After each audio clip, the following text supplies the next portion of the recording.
Friend, સ્વાગત છે તમારું મારી ગુજરાતી રસોઈ ટિપ્સ ચેનલમાં। તો આજે આપણે બનાવીશું બટાકાનો નવો નાસ્તો। તો આ બટાકાનો નવો નાસ્તો તમે 1 મહિના સુધી સ્ટોર કરીને ખાઈ શકો છો। તો ચલો આપણે બટાકાનો નવો નાસ્તો બનાવવાનું શરૂ કરીએ। તો બટાકાનો નવો નાસ્તો બનાવવા માટે મેં અહીંયા 2 મીડિયમ સાઈઝના બટાકા લીધા છે। તો સૌથી પહેલા આપણે બટાકાની ઉપરની છાલ કાઢી લઈશું। તો બંને બટાકાની આપણે ઉપરની છાલ કાઢી લીધી છે। તો હવે આપણે બટાકાને છીણી લઈશું। તો આ રીતે તમારે મીડિયમ હોલવાળી છીણીથી તમારે અહીંયા બટાકાને છીણવાના છે। તો હવે આપણે બંને બટાકાને છીણી લઈશું। તો બંને બટાકાને આપણે અહીંયા છીણી લીધા છે। તો હવે આપણે એક કાણાવાળા વાસણની અંદર લઈ અને બટાકાના છીણને ધોઈ લઈશું। બટાકાના છીણને આપણે ધોઈ અને કૂક કરીશું। તો આ રીતનું તમારી પાસે કોઈ પણ વાસણ હોય તેની અંદર તમારે બટાકાના છીણને લઈને ધોઈ લેવાનું છે। તો બટાકાના છીણને આપણે અહીંયા ધોઈ લીધું છે। તો હવે આપણે બટાકાના છીણને કૂક કરીશું।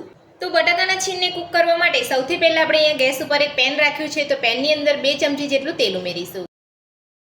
તેલને ગરમ થવા દઈશું। તો તેલ આપણું અહીંયા ગરમ થઈ ગયું છે। તો હવે આપણે તેની અંદર 2 ચપટી હિંગ ઉમેરીશું। તો હિંગ ઉમેર્યા પછી હવે આપણે બટાકાનું છીણ લઈ લઈશું। બધું સરસ મિક્સ કરી લઈશું।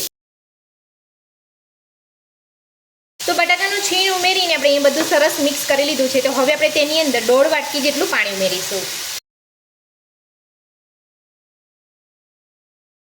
સાથે જ આપણે ઝીણા સમારેલા લીલા ધાણા ઉમેરીશું। ઝીણા સમારેલા લીલા મરચાં ઉમેરીશું। તો મરચાંનું પ્રમાણ તમે તમારા ટેસ્ટ પ્રમાણે વધતું ઓછું કરી શકો છો। સાથે જ સ્વાદ પ્રમાણે મીઠું ઉમેરીશું અને બધું સરસ મિક્સ કરી લઈશું। તો બધું જ આપણે સરસ અહીંયા મિક્સ કરી લીધું છે। તો હવે આપણે ઢાંકણ ઢાંકીને 2 થી 3 મિનિટ માટે કૂક કરી લઈશું। તો 3 મિનિટ જેટલો સમય થઈ ગયો છે। તો હવે આપણે ચેક કરી લઈશું। બધું સરસ મિક્સ કરી લઈશું।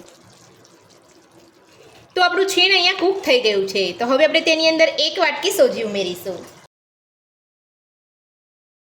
સોજી ઉમેરીને બધું સરસ મિક્સ કરી લઈશું। તો મેં અહીંયા 1 વાટકી સોજીની સામે 1.5 વાટકી અહીંયા પાણી લીધું છે। તો આ જ રીતનું તમારે માપ રાખવાનું છે। તો તમારું પરફેક્ટ નાસ્તો બનીને તૈયાર થશે। તો સોજી ઉમેરીને આપણે અહીંયા બધું સરસ મિક્સ કરી લીધું છે અને તમારે સોજીને અહીંયા આ રીતે તમારે મિક્સ કરતા જઈ અને સોજીને સરસ કૂક કરી લેવાનું છે। તો સોજી આપણું અહીંયા એકદમ સરસ રીતે કૂક થઈ ગયો છે। તો હવે આપણે ગેસની ફ્લેમ બંધ કરી દઈશું અને નાસ્તાના મિશ્રણને આપણે એક ટ્રેની અંદર લઈ લઈશું। તો નાસ્તાના મિશ્રણને આપણે એક ટ્રેની અંદર લેતા પહેલા આપણે ટ્રેને તેલથી ગ્રીસ કરી લઈશું। જો તમારી પાસે આ રીતની ટ્રે ના હોય તો તમે નાસ્તાના મિશ્રણને તમે ડીશની અંદર પણ લઈ શકો છો। આપણે અહીંયા તેલથી સરસ આપણે ટ્રેને ગ્રીસ કરી લીધી છે। તો હવે આપણે નાસ્તાનું મિશ્રણ ટ્રેમાં લઈ લઈશું। તો આ જ રીતે આપણે અહીંયા ગરમ ગરમ મિશ્રણ હોય ત્યારે જ લઈ લેવાનું છે। તો હવે આપણે ટ્રેની અંદર મિશ્રણને ફેલાવી લઈશું। તો આ રીતે તમારે ટ્રેની અંદર નાસ્તાના મિશ્રણને ફેલાવી અને પછી નાસ્તાનો આકાર આપવાનો છે। તો બધું જ મિશ્રણ આપણે અહીંયા ટ્રેની અંદર ઠારી લીધું છે। તો હવે આપણે મિશ્રણને ઠંડુ થવા દઈશું। ત્યારબાદ આપણે નાસ્તાને કટ કરી લઈશું। તો નાસ્તો આપણો અહીંયા ઠંડો થઈ ગયો છે। તો હવે આપણે નાસ્તાને ટ્રેમાંથી કાઢી લઈશું।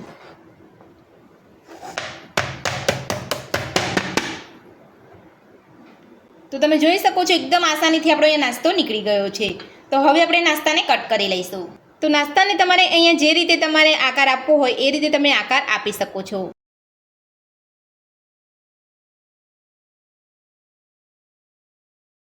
તો નાસ્તો આપણે અહીંયા સરસ કટ કરી લીધો છે અને તમે જોઈ શકો છો આપણો નાસ્તો એકદમ સરસ દેખાઈ રહ્યો છે અને એકદમ નાસ્તો આપણો અહીંયા સોફ્ટ બન્યો છે।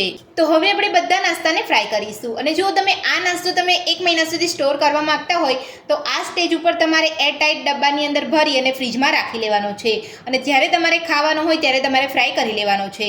તો આ નાસ્તો તમે 1 મહિના સુધી સ્ટોર કરી શકશો। તો હવે આપણે નાસ્તાને ફ્રાય કરી લઈશું। તો નાસ્તાને તળવા માટે આપણે અહીંયા તેલ ગરમ કરવા મૂકી દીધું હતું અને તેલ આપણું અહીંયા ગરમ થઈ ગયું છે। તો હવે આપણે નાસ્તાને તેલની અંદર લઈ અને ફ્રાય કરી લઈશું।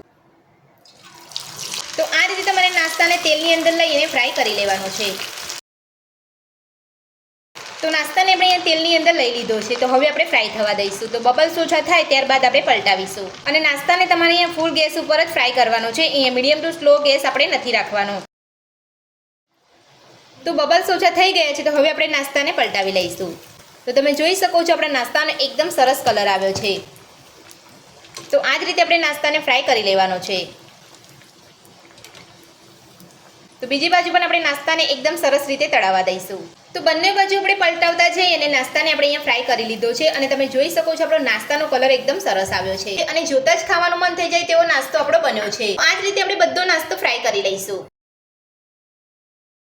તો બટાકાનો ટેસ્ટી અને ક્રિસ્પી આપણો નવો નાસ્તો બનીને તૈયાર છે અને તમે જોઈ શકો છો આપણો નાસ્તો એકદમ સરસ દેખાઈ રહ્યો છે અને એકદમ સોફ્ટ બન્યો છે. તો આ બટાકાનો નવો નાસ્તો બનાવવાનું મારી આ રીતે ઘરે એકવાર જરૂરથી ટ્રાય કરજો. તો આ નાસ્તો તમે બાળકોને લંચ બોક્સની અંદર પણ આપી શકો છો. તો બટાકાનો નવો નાસ્તો બનાવવાની રીત તમને મારી કેવી લાગી મને કોમેન્ટ બોક્સમાં કોમેન્ટ કરીને જરૂરથી જણાવજો. આજની રેસીપી પસંદ આવી હોય તો વિડીયોને લાઈક કરજો, ચેનલને સબસ્ક્રાઇબ કરજો, તમારા મિત્રોને શેર કરજો. Thank you.